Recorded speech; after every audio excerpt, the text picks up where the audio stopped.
Even a little bit limpy. Talk about all these things on my show and how to help them.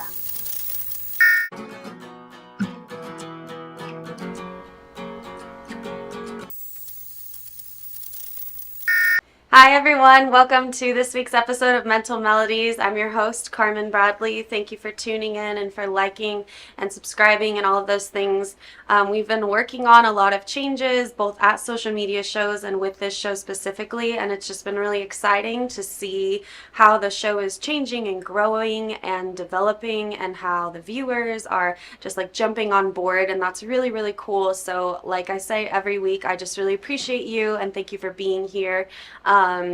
Alongside the growth of the show has just been my own personal growth, and I've just really been leaning into the moment, and today I wanted to give myself that opportunity to lean into the moment as well. So I'm going to start by just kind of going back to last week and recapping what I talked about, because last week there was so much that I was pouring into that I wanted to revisit today, and I think it would be helpful just to touch base with some of the stuff I mentioned last week for those of you who maybe weren't able to tune in last week. And just in general, over the course of the last few months, I've been talking about healing, and then all these different topics that go along with healing. And I've brought up a lot of different stories about my own life, and I've been able to kind of conceptualize things for myself, and then just pull in stories to help people understand some of the concepts that I've been talking about. And a big one that came up for me that I decided to really hone in on last week was dealing with emotions, and specifically dealing with them like right when they show up, or dealing with something right when it happens. And so last week I shared that I lost my dog June, and so it's still pretty fresh because last week it was just like 3 days, and now it's been about a week and a half, and I have been very, very busy. So I guess I tend to, on this show, stand in front of the camera, and I feel like I can give myself some credit for practicing what I preach, but I feel like in the last week I haven't really been practicing what I preach about dealing with things right when they show up, and I've been avoiding a little bit. But there is something also to be said about just how life often, it's funny because it's like life is getting in the way of life, you know? Sometimes you just don't have the time, or there's things that people are asking you to do, and so you can't deal with your emotional body or your own responses or triggers and all of that, because life is literally getting in the way. And I worked 6 days straight, and today is my first day off from work, so I feel like I kind of emerged from this like this stupor of just pushing through. And because of that, I've been kind of, emotions have been popping up about what happened when my dog passed, but I really haven't had the time to kind of sit with them and deal with them. And again, that's like against my advice totally, but I do. This reminds me of like the second episode when I showed up and I was like, guys, I am losing my mind right now. And I was able to acknowledge that while I feel like this show is the culmination of a lot of studies that I've done and experiences that I've been through, I'm not perfect, and I'm not here saying like, wow, look at all the things that I've done in order to heal, do these things and you'll be fine. I am still in the thick of my healing process, and I'm still figuring things out, and I still deal with a lot of like negative emotions and thoughts that I really don't want to deal with. But I mean, without those, I don't think that this show would be as lovely as it is, and I don't think that people would get as much out of it. And so I'm, again, like doing this thing where I go back and forth, and so here I am this week just feeling very worn down and exhausted, and wondering like if I was going to come up with the right words and all of that. And I kind of deal with that every single week, but less so as it goes on. And what I've been able to do, and a growth that I've seen in myself, is that I'm better able to just stand here and be in the moment and kind of surrender to what it is that I'm meant to say. And I've mentioned this many times, that I genuinely feel like the stories that I share and the topics that I cover are things that I am meant to talk about. And I am like very, very grateful for the degrees that I have and the experiences that I have. And I feel Different from some of the people that I've talked to who like have degrees but then decide to shift careers and they're like, wow, that degree wasn't worth it. I genuinely don't feel that way about my educational experiences. And while there is a lot of debt in my back pocket that I have to carry around with me for a while, I genuinely believe that I went through these experiences to become a teacher and to become a therapist for a reason, so I could be here, because I just have this beautiful opportunity to take all of the things that I've studied and then essentially continue to study them in real time in front of an audience. And I'm really grateful for that. And I think it's just such a beautiful thing. So anyway, I was talking about like my emotional experience this last week and how I felt like I've been avoiding my grief. And like I said, this goes in contrast to what I was saying last week about how we really need to like embrace the emotions right when they come up. But like I was saying, there's everybody has to deal with life getting in the way, right, of what's happening inside of their body. And everybody has to go out and make money and pay their bills and all of these things. And so I'm like dealing with these two different aspects where it's like, yes, I just experienced this loss, and there is a lot that I need to process with regard to it, and there's a lot of thoughts that come up with regard to it, but also like life doesn't stop. And last week, what I did a lot is that I compared my experience with losing my dog to losing my brother. And obviously, those two are not the same thing. And when I was sharing this with a friend, we were like, well, that's not like a very comparable example. But I think that it is. And it's also very useful, I think, with this kind of like mission that I have of helping people with their mental health issues to explain things from a trauma perspective versus from a like more normal perspective, right? And so something I was thinking about today, and even last week about bringing up in regards to these topics, is like the difference between micro traumas and like these macro traumas. So again, like I think that most people, when they hear those words, maybe not most people, I don't know, it depends on what language you live in, because I live in these different professions of mine in my head, you know. Maria and I are always talking about how we have our lingos, you know, like you have lingos for business and lingos for this and lingos for that. So micro and macro trauma, maybe you think of like micro and macro nutrients if you've been a bodybuilder or something like that. But essentially micro is small, macro is large. I don't want to like mom-splain to y'all, but it's important. Anyway, so like a micro trauma is something that maybe it was traumatic, but maybe it's more normal, and you can adjust healthily to micro traumas, unless you're somebody who already has a bunch of macro traumas that are like in your body and you're dealing with those on a daily basis. Then basically anytime you get hit with something, whether big or small, your nervous system is already overloaded. So it's like, how do you deal with that, you know? And I shared last week that like if June had died during a different part of my life, I would be a total mess. You know, I wouldn't be able to get up and go to work as early as I did. And so when I'm thinking about comparing these two different losses, the reason why I think it's so beneficial to hear these examples is because, again, you can give yourself grace for the times when you've been through something that was more like a macro trauma, like something that was huge that completely altered your life, you know?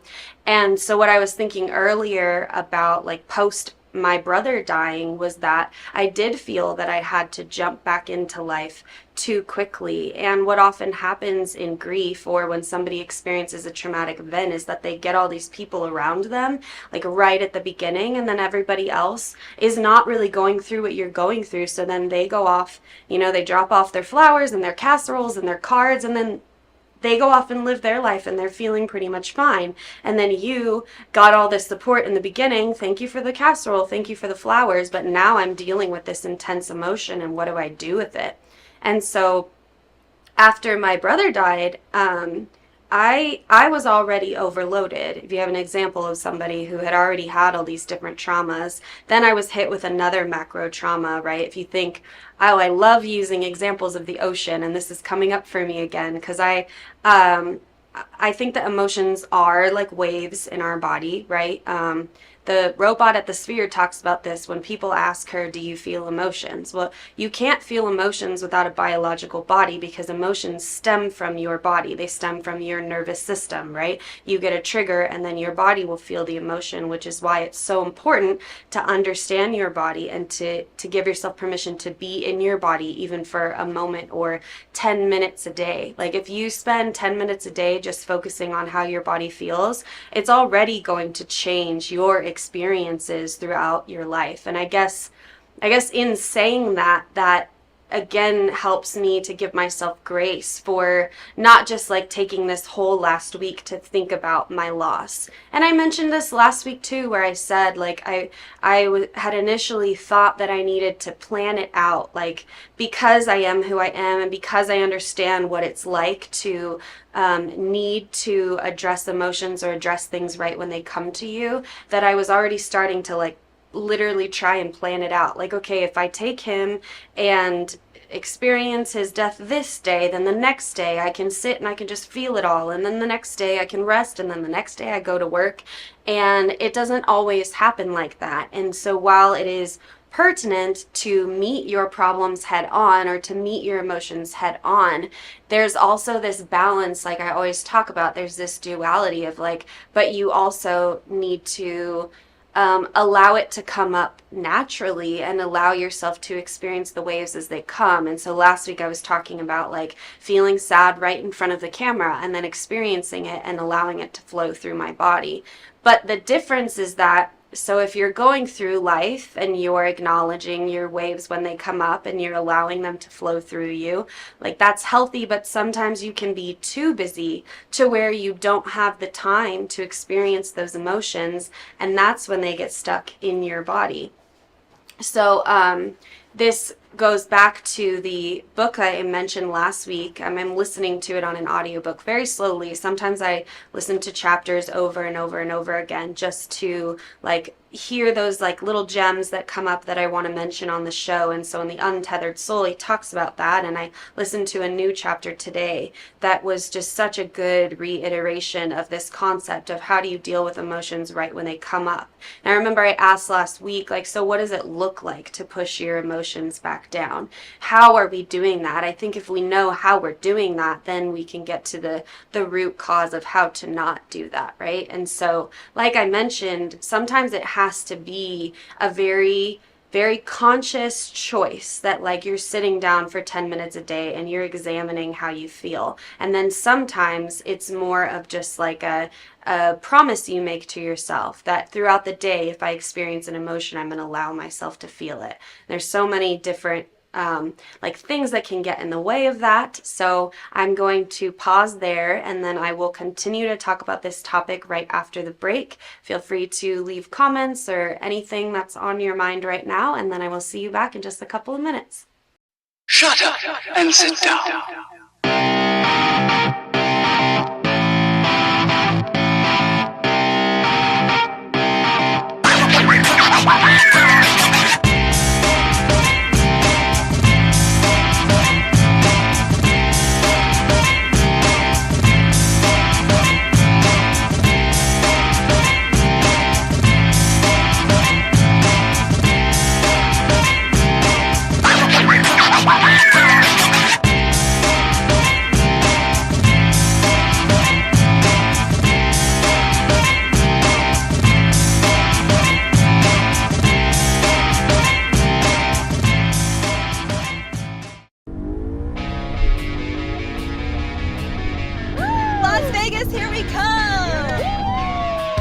I can't believe we're all moving to Vegas. I know, right? It's a dream come true. Wow, super creepy dude. Mason, stop. I think he heard you. What if someone walked up in the back of his Cinema?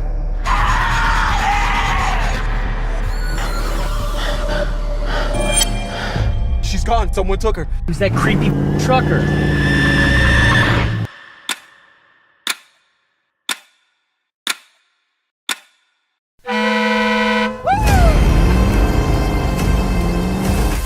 What are you doing?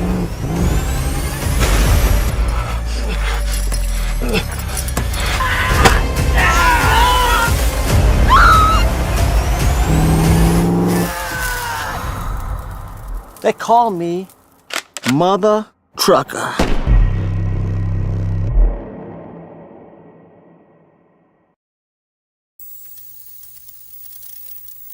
Hey everybody, welcome back to the second segment of this episode of Mental Melodies. I'm your host here, Carmynn Bradley. I am a former therapist, former high school teacher. I believe that I am a philosopher. I'm an intellectual. At my core, though, I'm a singer and a songwriter and an artist. But I'm here to share my experiences and a lot of the things that I've studied to hopefully just spread the message that healing is real. And I guess I'm a poster board girl for healing. And I've had a lot of different experiences that I believe that people can relate to. And I love that I brought up this idea of like micro versus macro trauma, because there's also like micro and macro mental health issues. And so I'd like to touch back on kind of this chapter I just mentioned in the last segment of The Untethered Soul, where he talks about how you can recognize like if you're mentally ill. And I think that mental illness and saying mentally ill sounds very strong. So this is what I want to emphasize today, that mental illness doesn't have to be PTSD. And that's why I love that I have this like comparison of these two losses in my life. And while losing June, my dog, has been a deep thing and such a change for me because of the growth that I've gone through, it has been a lot easier than I would have expected it to be. And also just because I knew that it was going to happen for a while, right? Last week I mentioned that my brother's death was very out of the blue. So not only was he a human being and my brother and we were very close and all of these things, but it was also a trauma. And I mentioned last week that PTSD does not mean that you experienced a trauma yourself. It could be that you had a loved one who was shot, stabbed, something like that, right? And then that affects you, and there is so much validity to the experience that happens within you. So anyway, there's just this difference between the Carmynn that lost her brother versus the Carmynn that lost her dog, and this ability that I have to be able to deal with things right when they come. So I started this episode not necessarily feeling guilty that I haven't been able to deal with my emotions in the last week, but just being honest about it, because like I mentioned in like the second episode, I came back and I was like, okay, let me acknowledge like the two different missions I guess I have here, where it's like I have this wealth of information and all these books that I've read and all these studies that I've done and all these clients that I've worked with, and I've had my own journey. And so let me give these gems to you, because I shouldn't be hoarding this information. I should be sharing it with people, you know? And then there's also this reality that every single episode I'm going to be a new person who has gone through new things, who has learned new lessons. And so I've asked for permission on this show to like give me space to change my mind, to come to conclusions, to develop new theories. And that has all been happening. And like I mentioned in the beginning of the episode, like I just love that I have experienced a lot of growth, and that I am growing with social media shows as well. And we're doing all of this rebranding, and it's just been really, really awesome. So anyway, the episode or the chapter, I believe is chapter 8 in The Untethered Soul, reiterates how to deal with emotions like when they come up. And he gives this really, really great analogy that I wanted to share with you, which is like, imagine that you have a thorn. It felt like a very big thorn when he was talking about it. So anyway, you have this like big thorn somewhere in your body, and you don't want to hurt anymore. So you like build all these different apparatuses to avoid a person touching the thorn, or you sleeping on the thorn, or you feeling the thorn move. And it's just such a great example, because it kind of shows how illogical it is, how we ordinarily deal with things. So maybe you have a fear of something, and so you find a way to cope with that fear, and you change the way that you live your life in order to accommodate the fear that you have, or the guilt that you have, or whatever mental health issue you have that's coming up. And I'd like to reiterate that that doesn't have to be such a big thing. It can be something really, really small. Eventually, I think it will grow bigger and get stronger when you avoid it, right? Which is the whole idea of why it's important to deal with it right when it hits you. But if you spend years and years and years just finding your own way to self-medicate or avoiding the feelings that you have inside, it's not going to get smaller, it's going to get bigger because it's like screaming to either be pulled out or be dealt with, right? And so he uses this great example to demonstrate that by avoiding the things that you really need to face, you're actually like making them worse. And also you're developing new ways of being that are dysfunctional. So this reminds me of what I've brought up a bunch of times about like how my eating disorder for a while was like my way of coping with the stuff that I couldn't handle. And so again, this is like, it's important to address whether or not what you're dealing with is like a macro trauma that you need to go to therapy for, or if it's something that you can just kind of handle on your own. So to reiterate what I was saying before the break about mental illness, another thing that this man brought up in The Untethered Soul in the 8th chapter was that you can identify like when you're mentally ill if you have like thoughts in your mind that are plaguing you. That's like one of the things that you can acknowledge. And so again, let's reiterate that mental illness does not have to be PTSD or borderline personality disorder or any of these like really major things that feel very long term and for some people feel very permanent. It can just be simply that you are, it's more like comparing yourself to cancer versus a cold. And he mentions, right, like when your body gets sick, what do you do with it? You have to rest or give yourself a humidifier or medicine or whatever it is. And a lot of us, we deal with a cold that way and it feels very normal. It's like, of course I would do that. Like I'm not feeling well. But then when we're mentally not feeling well, we usually avoid it. And so obviously it's just a beautiful, wonderful thing that there's more awareness of mental illness in our society so that we can have the permission to deal with it when it happens, you know?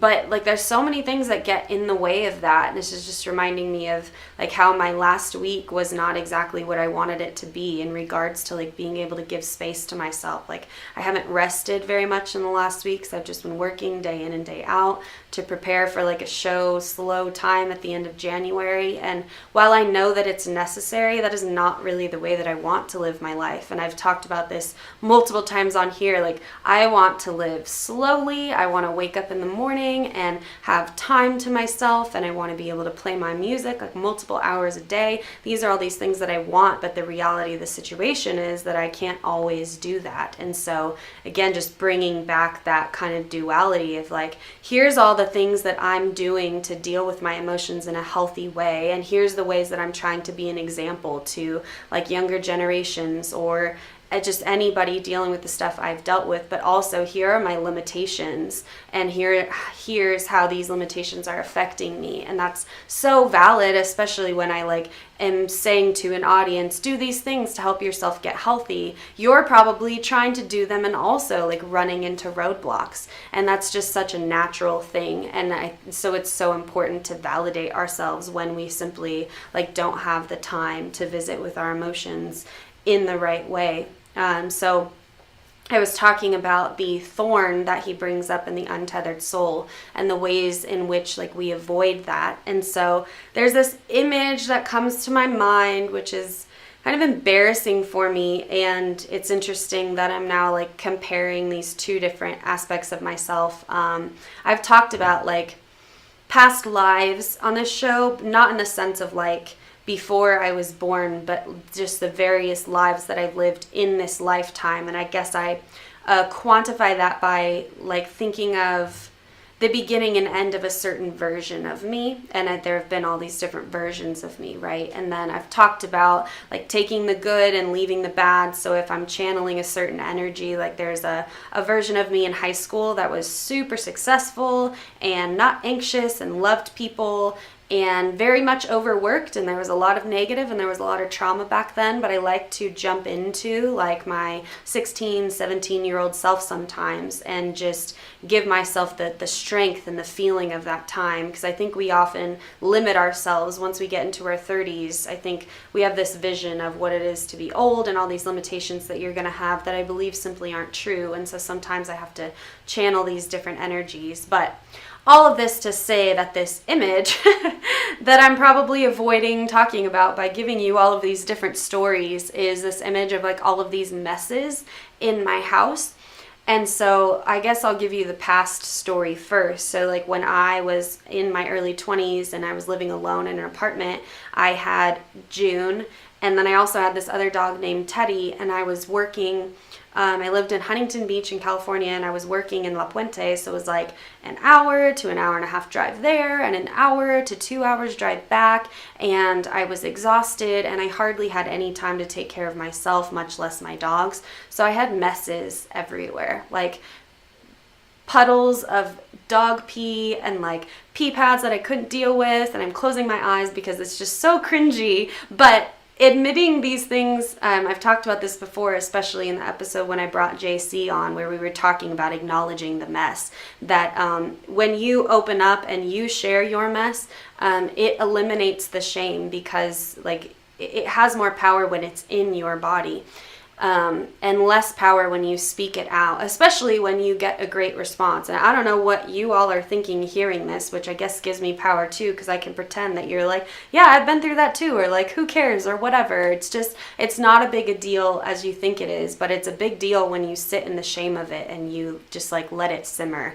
So anyway, I had this period of time where my apartment was just, it was disgusting, and I didn't want anybody over there, and I was struggling a lot. I was struggling with my body image. I was exhausted from work. There was all just like traffic in California.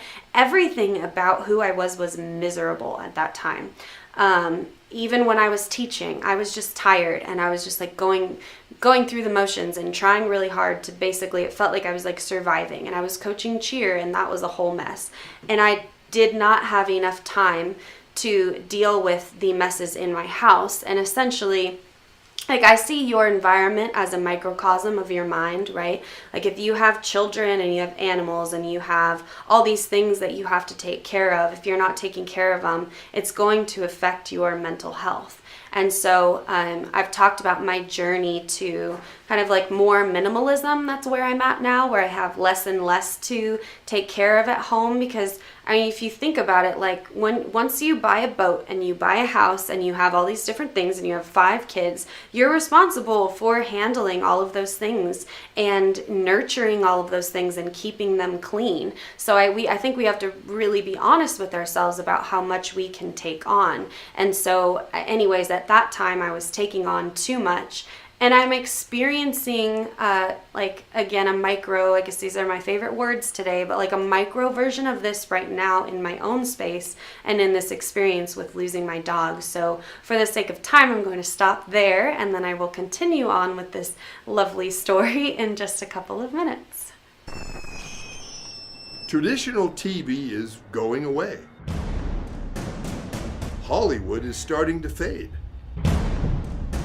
People are demanding real stories from real people. Our voices are now being heard in our own way. Podcasts, Facebook, Twitter, YouTube, and TikTok Live are becoming the norm. Internet TV has now reached the highest demand in human history. Social media shows is now the new media of the century.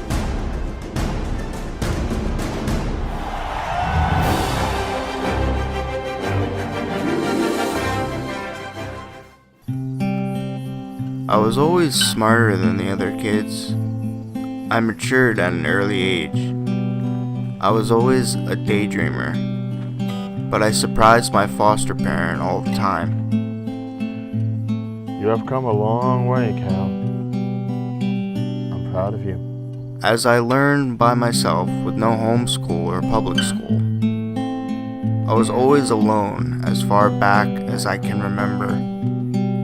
I'm an orphan and never met my real parents, and I never wanted to. Books soon became my new friends.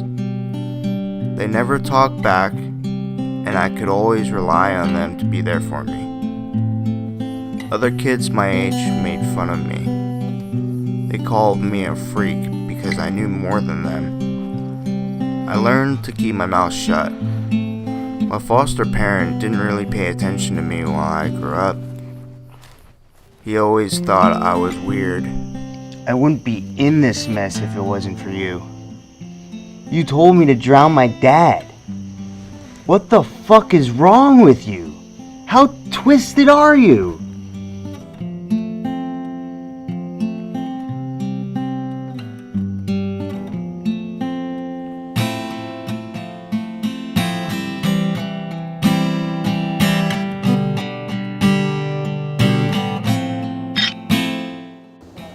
You just murdered your father.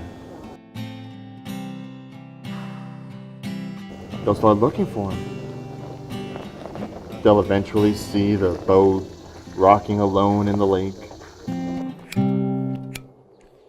Hey, do you need any carports or anything? What the hell are you doing on my property? No, sorry, I was just leaving. Then get the hell off my property. I don't need you and you little shits fucking up my property. Hey, do I know you? No, I don't think so. Aren't you Crop's son? Yeah, How's he doing? he's okay. Is he still drinking?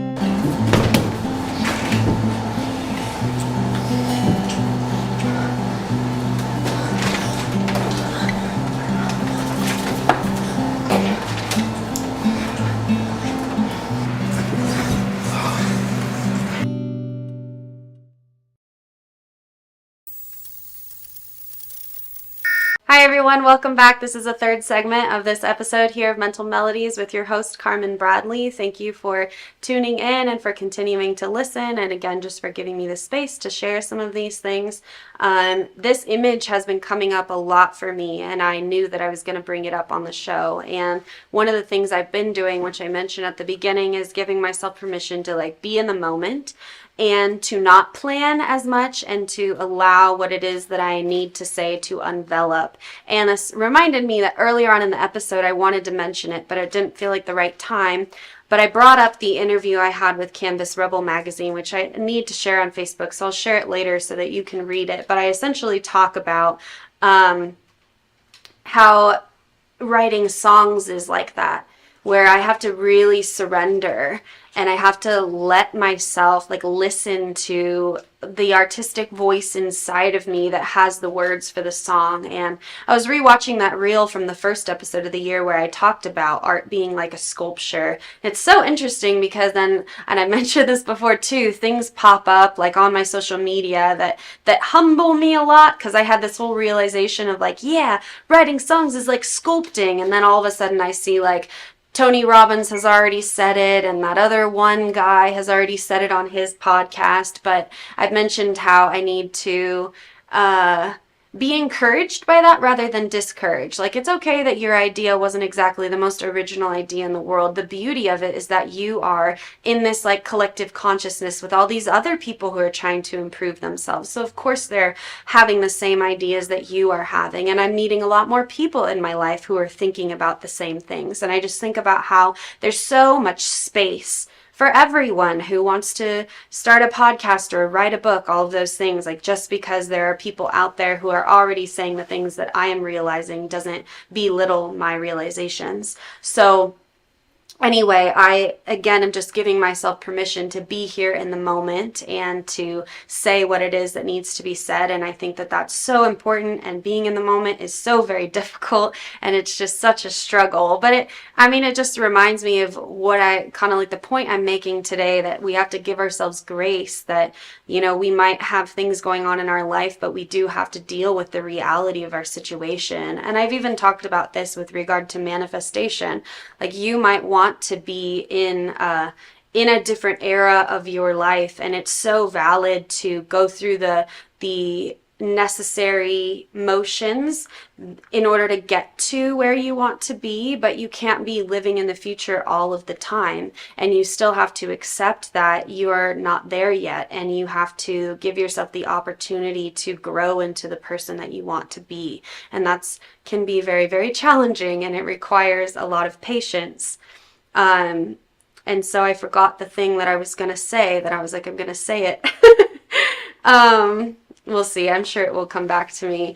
But I was talking about, before the break, I was talking about kind of that embarrassing story of my apartment and how gross it was. And this is a spot I went back to a lot when I was like writing really as a way to heal. I remember I used to tell my students there's all these different types of writing. Like you can write in order to write a project, but you can also write in order to learn. Like if you write out your thoughts, you're learning. That's essentially what I'm doing here as I'm speaking out loud. It's like a way of writing to learn, where I'm saying all these words and my brain is making all of these connections and I'm coming to all these realizations. And that's why there's so much value in writing, not to create a product sometimes. Sometimes you just write just to write. And that's one of the ways that I think you can heal from stored up energies in your body.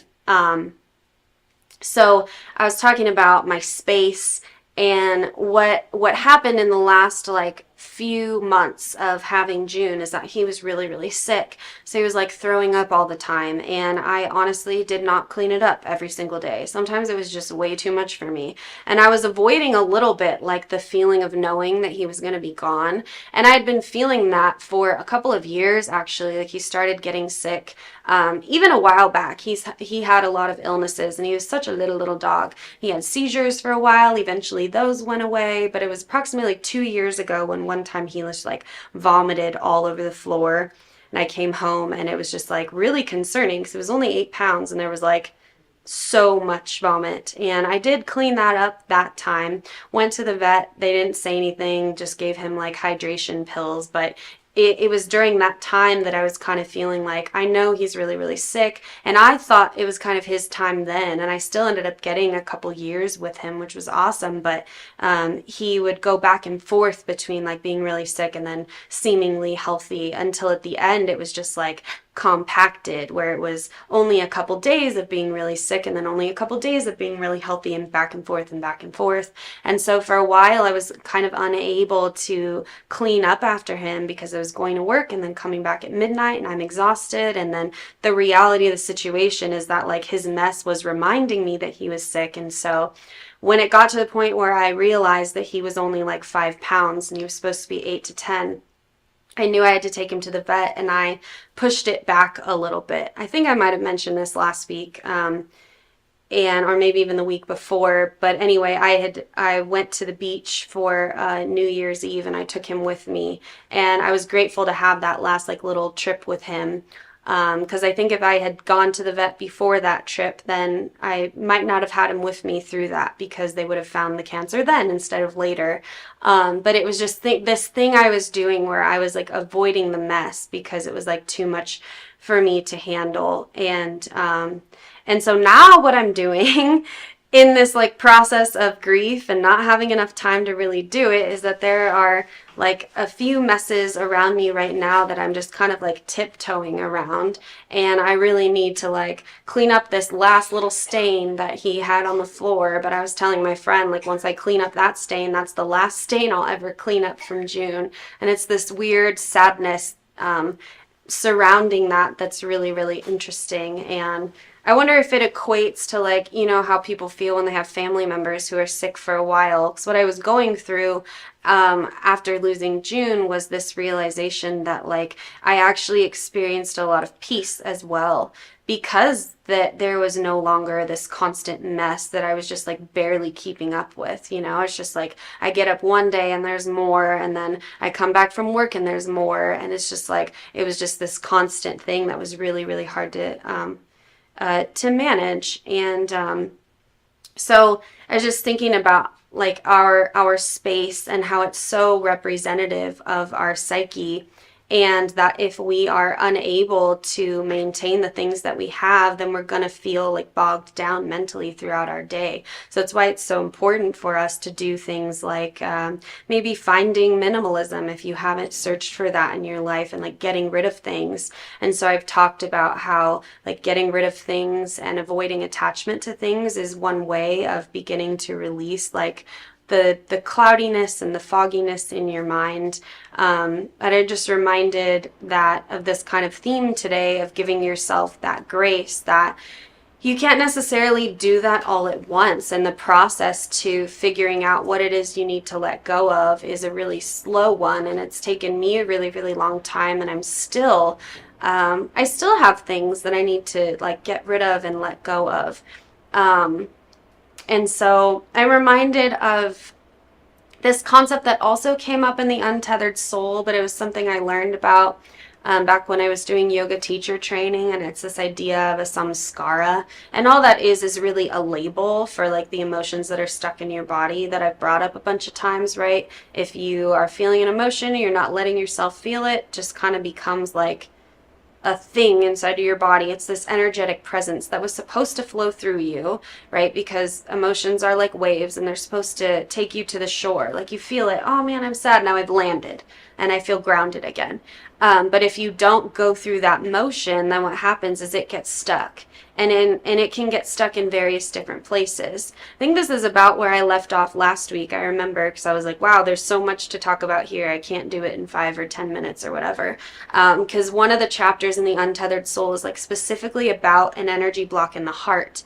But it was a little bit limited, in my opinion, because he does touch on energetic centers in the body. And so in yoga, when you hear about energetic centers, we call them chakras. And there's different ways of thinking of these. Like in acupuncture, they have different words for it, but it's the same idea. The whole purpose of acupuncture is to find those points where that energy is stuck, and then your body can release them. And the beauty of that is that your body can release some stuff without you being aware of it. And I remember mentioning this last week, that you can, for example, go to yoga or acupuncture or even a massage or even take a bath. All of these different ways of like relaxing energies in your body. You can get rid of some energy in your body without being aware of where it came from. On the flip side, there are some energies I believe that you cannot let go of without first seeing where they're from and knowing where they came from. And so that goes back to what I've mentioned about like childhood trauma. If there is deep like sexual trauma from childhood or physical or emotional abuse from childhood, it might come up in your body and you might be able to release it. But for the most part, there's a part of you that holds on to that energy that isn't the you now, right? We talk about like past selves. I've talked about parts and memory therapy. In parts and memory therapy, you go into your subconscious and you find like the 5-year-old self and you ask it, what are you feeling? And it'll tell you, I'm feeling sad, or I'm feeling angry, or I'm feeling neglected. Those are the emotions. So to go to that word that he used in the Untethered Soul, these samskaras that are stuck in your body. And you, it's not you consciously letting go of them. It's the part of you in your subconscious letting go of them because they're so deeply rooted, right? That's the difference between, again, like the traumas, the macro traumas and the micro traumas, because I might not have had the time to deal with every sad wave this last week that has come up about June, or every guilty thought about how like I might have been responsible for his lifespan not being as long. I might not have had that time, but this is not going to be something that sits in my body forever, where it's a trauma where 10 years later I'm just like completely derailed by the death of June. No, I'm going to be able to deal with it, because even in the moments where I've been really busy this last week, I can still feel it when it comes up. I will probably have like a big wave once I'm done with this stretch of like working so much, so like next week or something, I'll probably have a big wave and cry a lot and feel it out and come back to the shore. But at the end of the day, I'll feel better and I will reach a state of acceptance. But that's something that you have to go through sometimes for years before you heal something that is so deeply rooted in your subconscious, or something that you went through when you were like 5 that you didn't deal with. And again, that's the difference, right? Some things you deal with right away. Some things you have to deal with later on. in a perfect world, you would be able to deal with that right away, but how can you? If you have trauma when you're 5, there's no way you're going to know how to deal with that, because what's happening is your caretakers are not giving you the tools to deal with your emotions then. Perhaps they're the ones like giving you the trauma. So that's just almost a whole other subject for a whole other day. So I was talking about how in the Untethered Soul, he gives you this example of when your heart gets blocked and energy getting stuck there. But again, that's limited because you have energy centers all up your body. So your heart can be blocked, but so can your sexual energy, and so can your energy of like follow through and getting things done sits like in your stomach. And so if you think about if you have been really depressed and you haven't been able to follow through on projects, and you also maybe have physical like extra weight here or GI issues, that means energy is stuck here, and so on and so forth. And you can have energy stuck in your throat, which affects your ability to speak your truth. I believe I have mentioned this before, but I just know last week I wanted to kind of touch on it. So that's a good space to stop here. So I will give you some more information about like these energy systems and how to unblock them after our very last break of the day. Traditional TV is going away. Hollywood is starting to fade. People are demanding real stories from real people. Our voices are now being heard in our own way. Podcasts, Facebook, Twitter, YouTube, and TikTok Live are becoming the norm. Internet TV has now reached the highest demand in human history. Social media shows is now the new media of the century.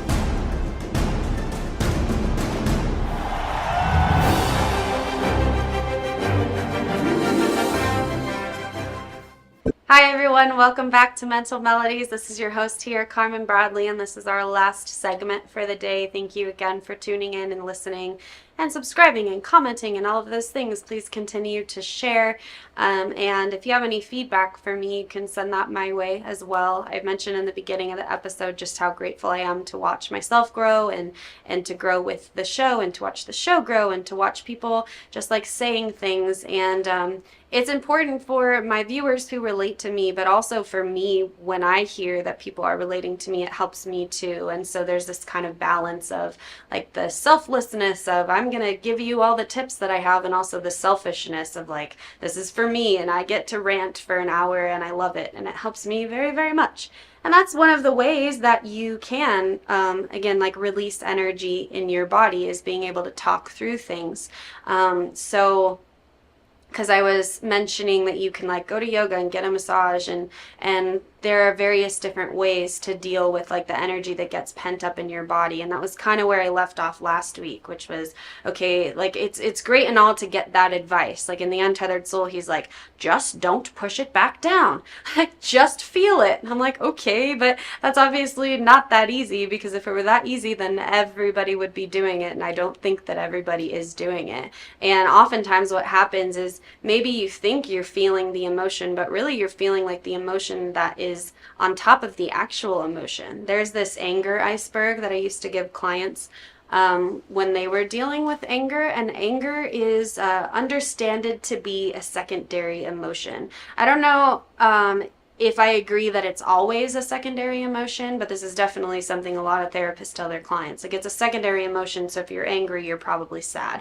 And this might be true every time, but I just think about how, like, I don't know, kids get angry, so I think if kids get angry, then it might be more of like a primary emotion. But anyway, I'll think of that later. Like I said, some of my theories are just not fully fledged out, and I will learn about them later. But the idea that anger is a secondary emotion is helpful for people, because if you think about like I'll use me for example instead of generalizing. When I am so overloaded that I'm exhausted, I don't have the energy to listen to anybody else or even to really be at work, but I have to be at work, I feel frustrated, angry, and irritated more than I feel anything else. And that is because what I'm actually feeling is this exhaustion, right? I'm so tired. What I really want to be doing is I want to be home relaxing, but I'm here at work. And so that manifests into all these different emotions, which is your body's way of like processing what's happening. And what's really happening is my body's telling me, you're really angry at this person that you actually like, because you shouldn't be at work. You should be home relaxing. So again, to like the grace I need to give myself that, well, I still do have to like feed myself, and I still want to be able to like buy the hair color so that I feel pretty, like all these different things. I have to have a job if I'm going to exist in this world. So sometimes I'm not going to be able to perfectly execute in the way that I wish that I would. Wouldn't it be great if every single day I could get up and slowly drink some water and drink some coffee and take a bath, and then like sit with myself and meditate for 2 hours, and then do yoga for 4. This is literally like what my day would look like if I could do this every day. And then I would start to play my guitar, and then I would write music well into the night, and I would get up and I would repeat that. And I would take care of myself, and I would feel my emotions, and then I would do what I wanted to do, and I would write my music. And again, that would be day in and day out, and I would be so happy and blissful. But that is not the reality of my situation right now. It is something that I'm looking forward to, that I'm manifesting, that one day I can make money doing what I want to do, that I will be able to write music and produce it. And I'm well on my way to doing that. But again, with the one aspect of manifestation is that you have to feel the energy of your future self, but you also have to be in the reality of this moment. And you can't be constantly living in the future, because that's as toxic as constantly living in the past, right? So I've gone through these kind of 2 waves in my life, where for a while I was constantly living in the past, and that's because of trauma, right? That's because of these things that were in my body that I needed to deal with. And then I got to the point where it was like, then I was just over planning. And now I'm finding this balance of like, okay, I need to plan, but I also just need to surrender to the moment. That's something I mentioned multiple times. Like, my idea going into 2024 was this exact balance of, here's the things I want to focus on, here's the things I want to finish, here's the various talents that I want to let grow, here are the interactions that I want to have, here are the places that I want to go so I can travel, but also here's this blank board that reminds me that, for one thing, a lot of things are out of my control. And I need to accept that and surrender to the many things that might come to me. And we can limit ourselves by planning, right? If I plan out every moment of every single day, then I'm not leaving myself open to new experiences and relationships and things like that. And I think that's actually, I know that it is, now that I'm like fleshing it out right now, is that over planning can often be a coping mechanism, right? So when I'm talking about that thorn example in that chapter of The Untethered Soul, where he's like, you have all these different apparatuses. One thing that I did when I had an eating disorder in college is that what that started to look like before it became full-fledged eating disorder was me like controlling all of my time. And I mentioned that it was partially because I was thrown into college without any real guidance.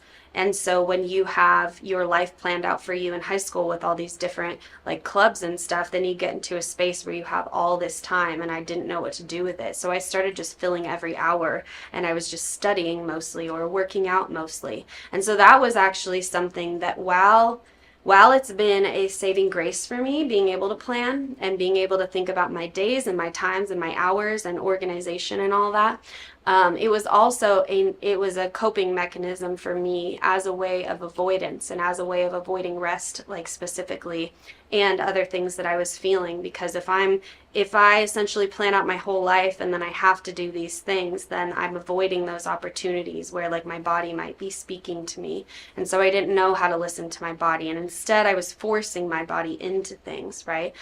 And that's why it's so interesting that like exercise can be positive and it can also be negative, and you have to like find a balance of, what are you doing and why are you doing it? I was thinking about this yesterday. I think it was about like, I think that why you do things does matter very, very much. Like, I used to go to the gym to change my body and change what it looked like, and I was doing it because I didn't feel satisfied with my body. And while working out could help me and it could be a whole release of energy, it didn't give me what it could have given me, because essentially I was fueled by the wrong thing. And so I'm thinking about what I was saying about how anger can be that like secondary emotion. I think a lot of the things that we can do are almost like secondary. Like really underneath the surface, we're feeling a different kind of way, or our body needs something we don't realize that we need, but because we're fueled by the external emotions or the things that stem from the stuff we're really supposed to face, we're like living in this almost like this secondary world that's not very grounded. Like if you're motivated by this feeling that your body's not good enough, that's often like living in the past. It might stem from something somebody said to you when you were 7 or 12. And so really it's like the feeling that's driving you might be this feeling of rejection that you got when you were 7 or 12 and now you're 32, and you think you're happy because you have experienced all this success in whatever it is that you're doing, but in actuality what you need to do is go in and face that 12-year-old feeling and let that go.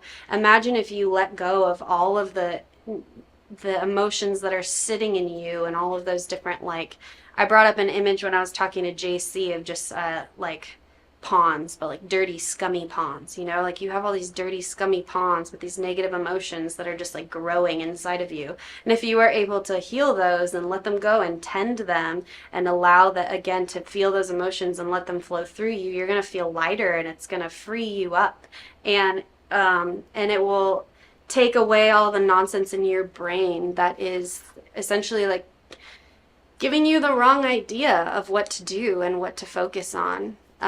But anyway, that's like a lifelong journey. And so I'll go back to what I said I was going to talk about before the break about like energy centers and how, again, like the getting blocked in the heart is not the only place that you can get blocked. All the different chakras, the first chakra is your ground chakra, and that exists like somewhere in the low part of your spine and your sacrum. I was like, where do I find it? It's in the low part of your sacrum. And that is the energy that if it, let's say that it's blocked, you're not going to feel grounded, or maybe you'll feel stuck, which is kind of like, if you think about it, these energies, I'm not explaining this very well right now, but the energy centers are supposed to be spinning, but they're supposed to be spinning at like a nice balanced rate, and they can spin the other way and you can be like off the charts in one way, or it can spin one way and you can be like completely blocked. So there's like two different ways you can be out of whack. Of course it would be duality, because that's my whole thing. So anyway, if you can either be like so stuck that you're depressed and you need to release energy there, or you can be like not grounded at all, and that might be when you have like no energy there and all of your energy is up here, and that's when oftentimes you're living like in the future or you're living in the past and you're not living in the present. So if you're fixing energy there, you are going back to being grounded. And this is why this energy center specifically, like the best way to deal with it is embodiment and like yoga and doing all of those things so that you can feel in the moment, and again like then deal with things when they come. And then the energy moves up and you have your second chakra, and this is your sexual energy or your creative energy. And again, it can get totally blocked where it's like not spinning at all, or it can spin out of control. So if you're spinning out of control in that area, you don't have a lot of boundaries, or maybe you have like too many sexual partners, or you feel like you can't say no. These are all manifestations. And so now this is reminding me of like, why does this matter with regard to what I've been talking about? And I want to give you another book recommendation. It's a tome. If you don't know what that means, because I don't know if people are readers like me, but tome means like a giant book. And it's called Eastern Body, Western Mind. And it talks about basically a combination of healing through Eastern practices, but also the knowledge of Western psychology. So if you have issues in that chakra specifically, what's happening is maybe you had like sexual trauma when you were a kid. And so I bring that up because I did. So this is a huge one for me, where I have been either completely blocked in that area or completely out of control in that area. So like if you think about it, just because you know that this energy center isn't working well, that's not enough in that situation. Because if it stemmed from like a childhood trauma, you have to go back and deal with that, and that can be really, really hard. So I'm thinking about like why it's so beneficial to go to therapy, and that's kind of what I started the first segment with, that one way to let go of energy is to talk about it. that's not enough. You can talk about it forever and ever and ever, and then again, like essentially all that energy can still kind of float back into your body, because you have to talk about it, bring it to your awareness, but then acknowledge the feeling and feel it in your body. And it's almost like you have to feel that feeling for your 5-year-old self, or for your 12-year-old self, or whoever it is that had that trauma enacted upon them. So this to say that healing is not easy, and there are a million different things to think about with regard to it, and there are a million different things that you can do. But I guess what I've learned over the last couple weeks is this, I don't know, I guess my main thing for today was just like giving myself grace, that I want to find this balance of being able to deal with things right when they come, but also accepting that I have limitations, and that there are still ways that I avoid issues, you know. And I'm reminded of the spiral that I mentioned last week, where healing is not just like, for one thing, if you're going around in circles, you're not healing at all. And then a lot of people think, well, it's just a path, like I'm walking away from that, and then that's my next step. But it's more of a spiral. And one comparison I didn't bring up that that has worked for me so much recently is that it's more like a video game. So there's one like that sock puppet video. I'm not a video game person, but I played a few with my ex, and it put this image in my mind. When you reach a new level in a video game, there's still all these different trials you have to go through that are similar from the last level, but there are some levels that you won't go back to. And so when you're going up this spiral of healing, you're going to revisit these lessons over and over again, but hopefully you've released enough energy that they're less intense the next time that you reach them. And if you're continuously growing, then you have the wisdom to face that lesson from a different perspective, like the next time, right? And then eventually you'll stop learning some lessons, because you really will like learn them in a way that is more final, and you'll be able to close the door on some things, which frees you up. Like the biggest thing I've talked about that I feel like I've healed from more than anything is like my eating disorder thoughts. And it wasn't like, okay, now I'm done, I don't have an eating disorder anymore. It was, wow, I'm free from some of those things, but I still experience some body image issues. But what that did was it freed me up for other traumas to work through, and other ways of being to change. And so it's just this whole journey. But there has to be a balance of, you know, if you're on a healing journey, there definitely has to be a balance of you healing and you changing yourself, but also you giving yourself grace to like live, you know. So give yourself grace to live, but also commit to 1 or 2 things in the next couple of weeks that you can do to face something that you need to face, or give your body something that it needs to have, so that you can feel healthier and happier. That's it for me today. Thank you for listening, and just continue to listen and share.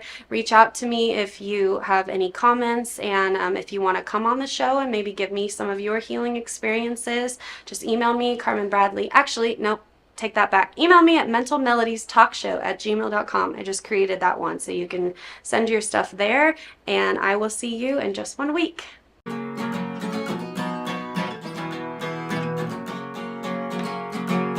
Have you felt lost, lonely, or maybe even a little bit loony?